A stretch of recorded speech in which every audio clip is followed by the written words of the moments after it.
A former Tory cabinet minister has said that the UK is being dangerously complicit in the Saudi war on Yemen that is directly promoting a famine and the collective punishment of an entire population. The former International Development Secretary, Andrew Mitchell, said on Tuesday that Britain is involved in a conflict that's doomed to strategic failure. He also warned of a humanitarian catastrophe the likes of which we have not seen in decades. On November 6, Saudi Arabia announced that it was shutting down Yemen's air, sea, and land borders after Yemeni fighters targeted an international airport near the Saudi capital with a cruise missile. London has been resisting international calls to stop aiding Saudi war crimes in Yemen, amid overwhelming evidence that British weapons and intelligence are being used to target Yemeni civilians. A report published by The Guardian in May showed that the UK was selling record quantities of arms to countries the Foreign Office listed as having poor human rights records, including but not limited to Saudi Arabia, Bahrain, Burundi and the Maldives. Mitchell also warned that a 15-day Saudi-imposed blockade was endangering tens of thousands of lives.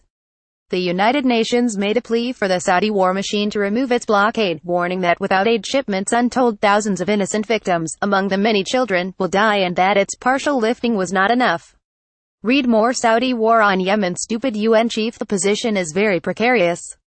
One of the aid shipments contains medicine to combat the cholera outbreak, and the other urgently needed food aid including grains and rice, Jamie McGoldrick, the UN humanitarian coordinator for Yemen, said. Of a population of 26 million, some 17 million Yemenis do not know where their next meal is coming from and 7 million are totally dependent on food aid. With the port blocked, it makes life very precarious. We are very worried that the gains we have made on cholera and food scarcity are being reversed.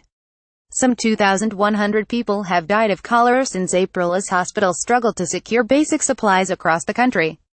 The epidemic had been on the wane for weeks in Yemen, although new cases are still running at around 2,600 per day. There is a diphtheria outbreak in the southern part of the country. Many have died already and many more are going to die soon unless we get them vaccinated completely. It is not looking very hopeful, McGoldrick added.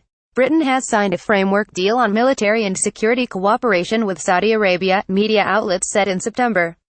Read more. UK, Saudi Arabia signed military cooperation deal. Saudi Arabia has been incessantly pounding Yemen since March 2015 in an attempt to crush the popular Houthi Ansarullah movement and reinstate Yemen's former president Abd Rabbu Mansur Hadi, who is a staunch ally of the Riyadh regime.